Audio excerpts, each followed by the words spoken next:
The Book of Habakkuk.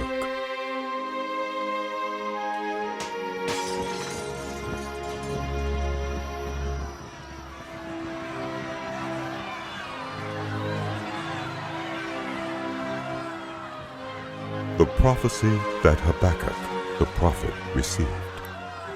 How long, Lord, must I call for help, but you do not listen?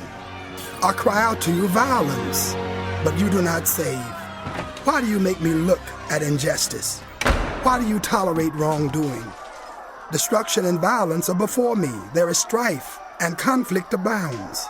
Therefore the law is paralyzed, and justice never prevails. The wicked hem in the righteous, so that justice is perverted.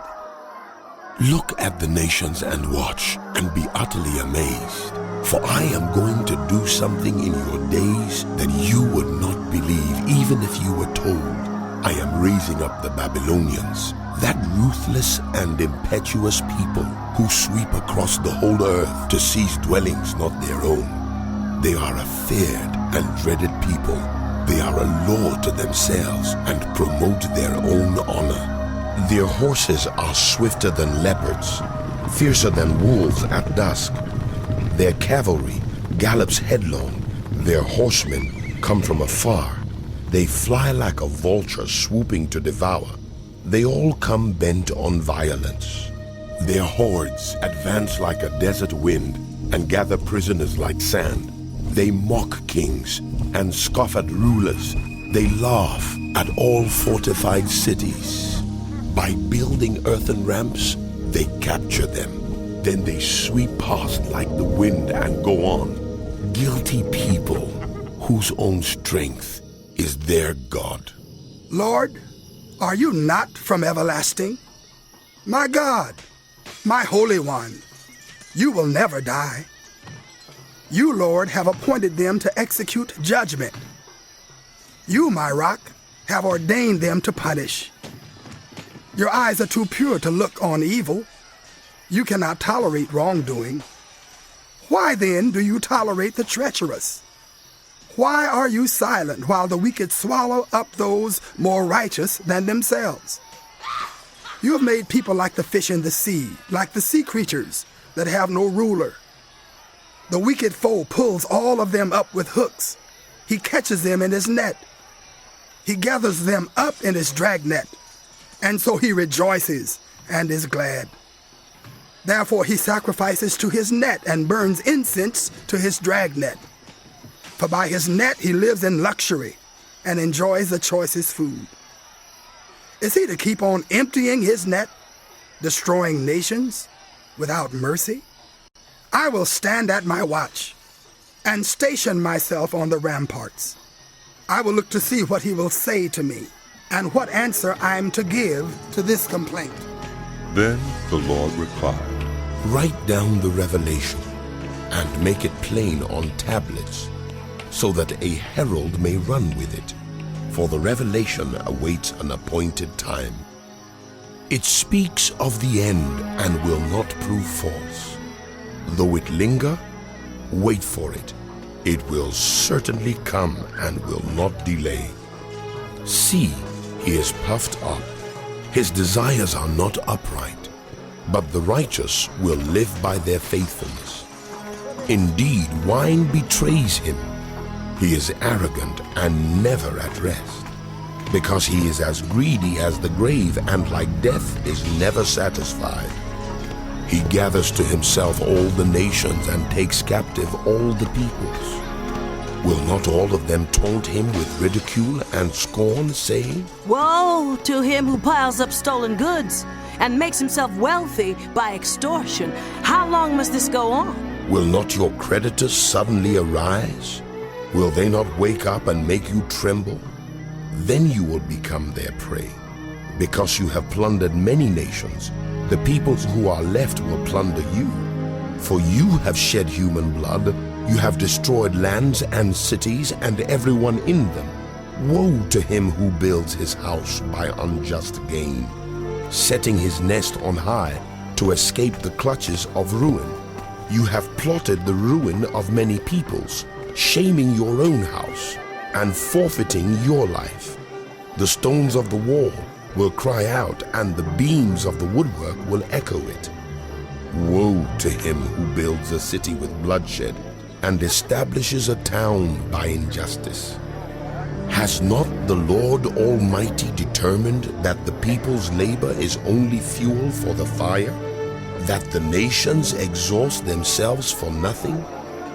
For the earth will be filled with the knowledge of the glory of the Lord as the waters cover the sea.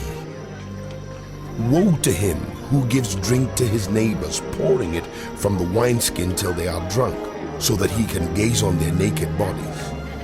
You will be filled with shame instead of glory. Now it is your turn. Drink and let your nakedness be exposed. The cup from the Lord's right hand is coming around to you, and disgrace will cover your glory. The violence you have done to Lebanon will overwhelm you, and your destruction of animals will terrify you. For you have shed human blood. You have destroyed lands and cities and everyone in them. Of what value is an idol that someone has carved, or an image that teaches lies?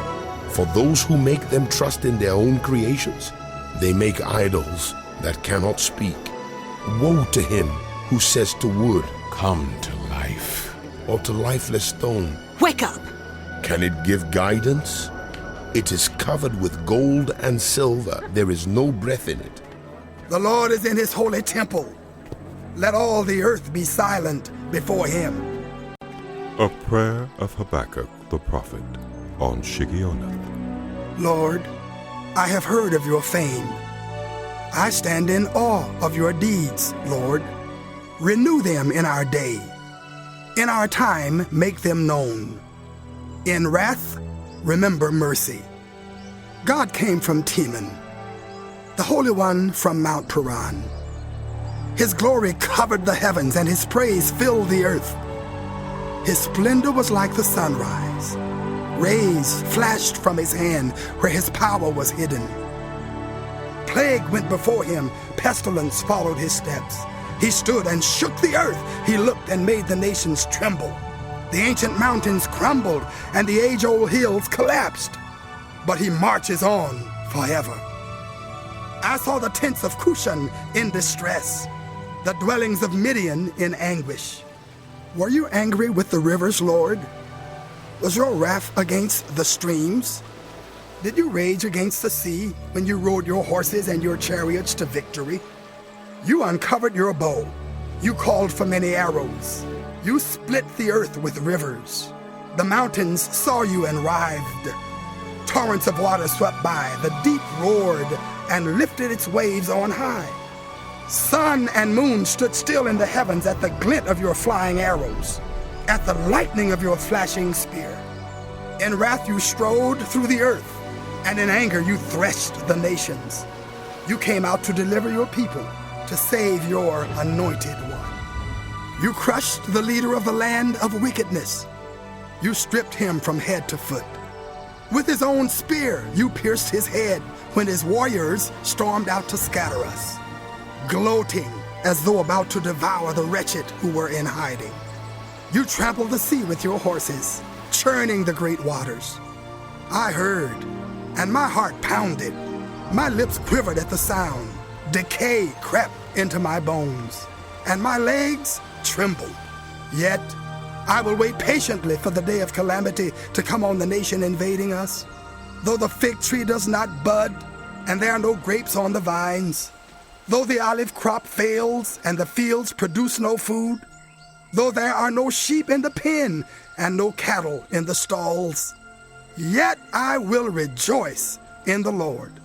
I will be joyful in God my Savior. The sovereign Lord is my strength. He makes my feet like the feet of a deer. He enables me to tread on the heights. For the director of music, on my stringed instruments.